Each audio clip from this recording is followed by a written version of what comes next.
नमस्कार दोस्तों, स्वागत है आपका हमारे YouTube चैनल एस्ट्रो विज्ञान में। आशा करती आप सभी को हमारी वीडियो पसंद आ रही होंगी। दोस्तों, काले तिलों का हमारे पुराने कथाओं में काफी वर्णन है। कहा जाता है कि जिन लोगों की राशि में शनि, राहु या केतु का प्रभाव है, उन्हें काले तिल का दिया जलाना चाहिए। इतना ही नहीं, काले तिल को चढ़ाने से सर्प दोष, शनि की 7.5 और ढैया से भी छुटकारा पाया जाता है। वहीं अगर काले तिलों को शिवलिंग पर चढ़ाया जाता है तो व्यक्ति को कई फायदे मिलते हैं। आज हम गुरु जी से जानेंगे कि काले के कौन से उपाय से हमारी हर मनोकामना पूरी हो सकती है। बाबा से निवेदन कर आओ। मुझे विश्वास है ज़्यादा से ज़्यादा अगर समय मेरे बाबा ने लिया ना तो 2 महीना, 1.5 महीना, 2.5 महीना, इससे ज़्यादा नहीं लेगा। बाबा कार्य सफल कर ही देगा। विश्वास रखकर शिव। एक बात श्रेष्ठता में कही गई है, सांप के फन में जहर होता है। बोलो सही है कि गलत है? मधुमक्खी के डंक में जहर होता है। सही है? बिच्छू की पूंछ में जहर होता है।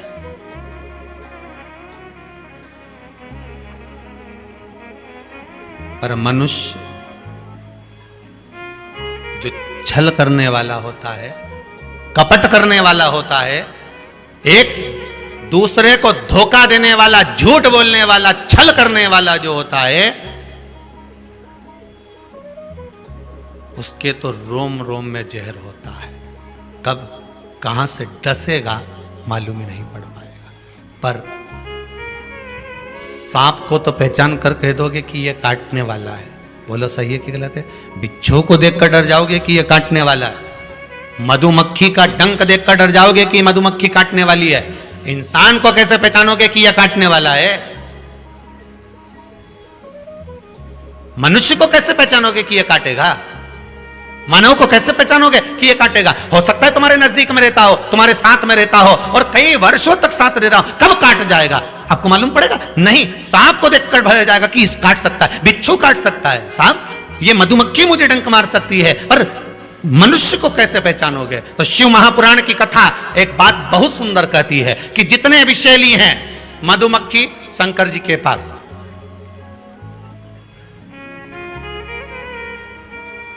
शिव जी का नाम एक धूमवान है। क्या नाम है? धूमवान। माता पार्वती का नाम एक धूमावती, जिनके पास में मधुमक्खी ढेर, पूरे शरीर के आसपास में मधुमक्खी है, धूमावती के। शिव जी के गले में सर्प, वो भी विषैला, कानों में बिच्छू, वो भी विषैला। हम कैसे पहचानेंगे कि ये व्यक्ति विषैला है, ये हमको धोखा देगा, ये कपट करेगा, ये छल करेगा, ये झूठ बोलेगा, ये प्रपंच करेगा? कैसे पहचानेंगे? शिव महापुराण की कथा कहती है हमें पहचानना नहीं है। सांप डसेगा, ये उसका काम है। मधुमक्खी काटेगी, डंक मारेगी, ये उसका काम है। बिच्छू डंक मारेगा, ये उसका काम है। और मनुष्य हमको छलेगा, झूठ बोलेगा, कपट करेगा, हमारे साथ धोखा करेगा, ये उसका काम है। पर एक बात याद रखना, सांप का जहर उतारने वाले का नंबर अपने पास रख लो। काटेगा, तुरंत उसके पास पहुंच जाना, फोन लगा के मैं आ रहा हूं, काट खाया। बिच्छू काटे, बिच्छू वाले का नंबर अपने पास रख लो। जैसे ही काटे तुरंत उसके पास पहुंच जाओ। मधुमक्खी काटे तुरंत उसके पास पहुंच जाओ। उसी तरह मनुष्य जब काटे तो श्री शिवाय नमस्तुभ्यम मंत्र याद रखना, बस जहर उतर जाए। शिव है, औघड़ी है, दयालु है, दातार है, कृपा का सागर है। महाराज, ऐसा कोई कार्य नहीं जो बाबा नहीं करता। एक बात अपने ध्यान में रखिएगा, जिस समय पर आपको लगे कि कोई समस्या बहुत बड़ी आके खड़ी हो गई है, और बहुत बड़ी समस्या, और आपकी दृष्टि में लग रहा है कि आपको ये समस्या बहुत बड़ी है, आपकी दृष्टि में आपको ऐसा महसूस हो रहा है कि ये समस्या बहुत बड़ी है और इसका कोई हल नहीं निकल रहा, सब जगह से होकर आ गए, हर जगह जाकर निवेदन कर लिया, विनती कर ली और वो समस्या आपको लगता है कि बहुत बड़ी है, तो शिव महापुराण की कथा कहती है, महाराज बेलपत्री के पेड़ के नीचे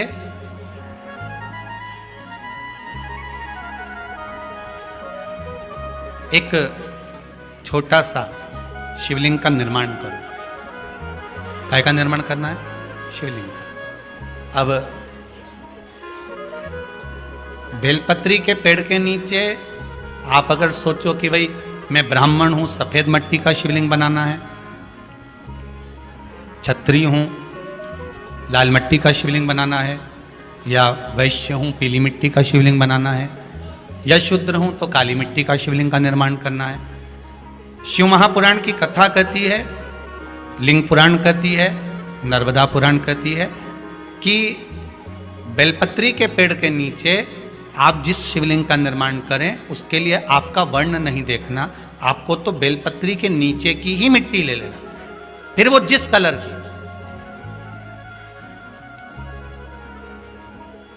हाँ, अगर आप घर में शिवलिंग का निर्माण कर रहे हो तो आपको वर्ण देखकर मिट्टी लेना है कि हम ब्राह्मण है तो सफेद मिट्टी का शिवलिंग बना ले, वैश्य हैं पीली मिट्टी का बना ले, क्षत्रिय है लाल मिट्टी का बना ले, शूद्र है तो काली मिट्टी का बना ले। पर अगर कोई समस्या बड़ी विकट है और आपको लगता है कि इसका कोई हल नजर नहीं आ रहा, इसका कोई हल ही नहीं दिख रहा है, और ऐसा लग रहा है कि ये उलझते जा रही है गुत्थी, अब सुलझना नहीं है, अब उलझते गई, और लगे कि अब ये सुलझना नहीं है, और अब ये कोई, हमने जितनों को बोला कोई नहीं सुलझा सका, हमने बहुत फोर्स सब लगा लिया, तब एक बेलपत्री के पेड़ के नीचे या तो सोमवार को या सोमवार की अष्टमी पड़े उस दिन या फिर प्रदोष के दिन, प्रदोष काल में, प्रदोष काल शिवलिंग का निर्माण करो। और महाराज 5 सफेद फूल, थोड़ी सी काली तिल, एक यज्ञोपवीत, पंचामृत स्नान कराने के बाद बाबा को समर्पित कर कर, बाबा से निवेदन कर कर, घी का दिया लगाकर विनती कर कर, उस शिवलिंग से निवेदन कर कर बाबा को अर्ध परिक्रमा देना है बेलपत्री की। कितनी परिक्रमा देना है? आधी परिक्रमा बेलपत्री की।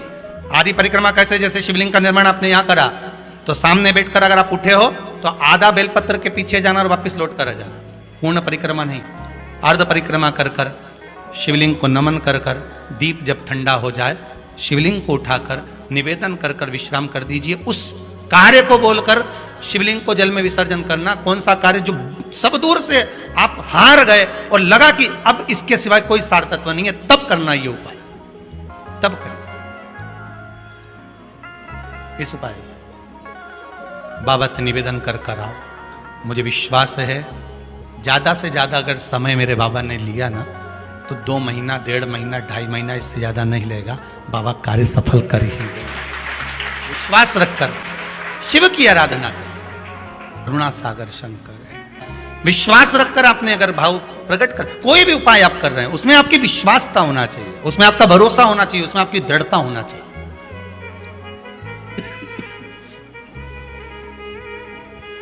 और यदि विश्वास प्रबल है, प्रेम जब अनंत हो गया, रोम रोम संत हो गया। विश्वास जब दृढ़ होता है तो भगवान मिलता जरूर है। आपका भरोसा अगर दृढ़ है।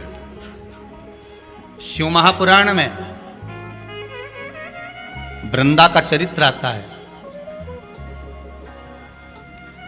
जलंधर के जब प्राण छूटते हैं, वृंदा जब रोती है, भगवान से कहती है कि आपने मेरा सात्वित्व डिगा दिया और मैंने आप पर विश्वास करा था।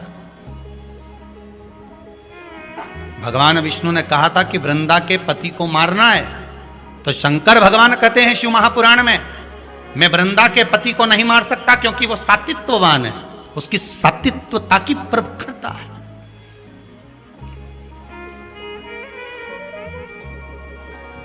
और किसी भी रूप में प्रखरता रहे, अगर आपकी दृढ़ता, आपका विश्वास अगर प्रबल है तो दुनिया में कौन बाल बक्का करेगा। एक माता जी की आदत थी, वो सुबह से उठती थी और जम जम के दरवाजा खोल के चिल्लाना चालू कर देती थी, जय हो भोलेनाथ, जय हो कुबेर भंडारी, जय हो महाकाल राजा, जय हो विश्वनाथ, बड़ी कृपा करी प्रभु आपने, बड़ी कृपा करी। खूब चिल्ला चिल्ला के बोले। आने वाले समय में वो एक माइक लिए आई, ऐसा माइक लिए, और उसने अपने अपने मोहल्ले में 2-3 जगह ऐसे डब्बे रखे ना, इसमें के 2-3 रख दिए घर की छत पे, और वहीं से चिल्लाए जम जम के। सुबेरे उठे और मुंह धोया नहीं धोया और बाहर आके चिल्ला। अब इसके कारण इसके पास में एक पड़ोसी रहता था, वो कभी भगवान को नहीं मानता था, इतना दुखी हो गया, इतना दुखी हो गया जिसके कारण परेशान हो गया। ये चिल्लाना चालू करे सुबह 5:30-6 बजे से। अब वो बेचारा बड़ा दुखी, किससे कहे, और वो झगड़ा करने आए तो ये लड़ने भी बैठ जाए। और लड़े कैसी, वो चिल्लाए गालियां दे और ये चिल्लाए वाह वाह प्रभु बड़ी कृपा करी। अब उसको और चिढ़ बैठे, बता भगवान। पड़ोसी बड़ा परेशान, कभी भगवान को मानता नहीं था, अगरबत्ती नहीं लगाए, धूप बत्ती नहीं लगाए, कभी दिया नहीं लगाया, कभी भगवान के धोख नहीं लगाए, बड़ा परेशान। अब एक दिन सवेरे सवेरे इसने माइक उठाया और चिल्ला के बोली शिवरात्रि के दिन, भोलेनाथ हर हर महादेव, जय महाकाल राजा, जय विश्वनाथ, बड़ी कृपा करी प्रभु, बड़ी कृपा करी, पर आज घर में खाने का कुछ नहीं है, मैं जा रही मंदिर, भोजन भेज देना भोलेनाथ। ये चली गई। इसके पड़ोसी ने सोचा आज इसको मजा चखाता हूं सही तरह से। वो बाजार गया, आटा चावल दाल शक्कर घी नॉन मिर्ची सब ले आया, इसके आंगन में इसके दरवाजे पर रख दिया। ये आई, इसने अंदर गई, जो देखा तो कहा दाल चावल सब्जी राई नॉन मिर्ची सब रखा था। फिर माइक लाई उठा के, फिर चिल्लाने लगी हर हर महादेव, मारे महादेव, जय हो मेरे महाकाल राजा, जय हो मेरे काशी विश्वनाथ, जय हो मेरे कुबेर भंडारी, बड़ी कृपा कर दी, खाने का सामान भेज दिया, बड़ी कृपा करी। इतने में पड़ोसी दौड़कर आया, मूर्खों जैसी बात मत कर, कोई भगवान भगवान नहीं आया, वो तो मैं ला कर रखा, वो तो मैंने ला के रखा, तू तो भगवान से कह के गई थी, कहां का भगवान आ गया। इतने में इसने फिर माइक उठाया, हर हर महादेव, जय हो महाकाल राजा की, जय हो काशी विश्वनाथ की, जा खोलने से भी दान करवा दिया।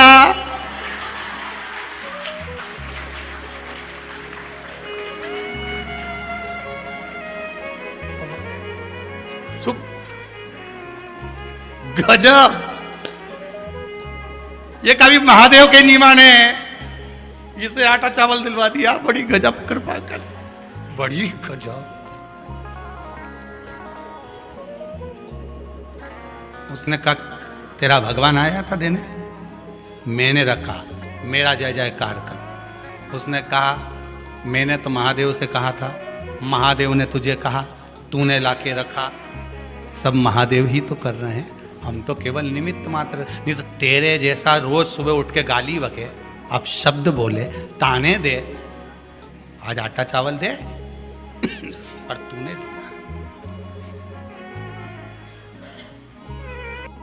तो दोस्तों इसी के साथ आज की हमारी वीडियो यहाँ पर समाप्त हुई। आशा करती हूँ आपको हमारी ये वीडियो जरूर पसंद आई होगी। हमारे चैनल एस्ट्रो विज्ञान को सब्सक्राइब जरूर करें और हमारी वीडियो को लिखें और शेयर भी करें, ताकि और लोग भी ये उपाय जान सके और अपने जीवन खुशियाँ पा सके। नमः शिवाय।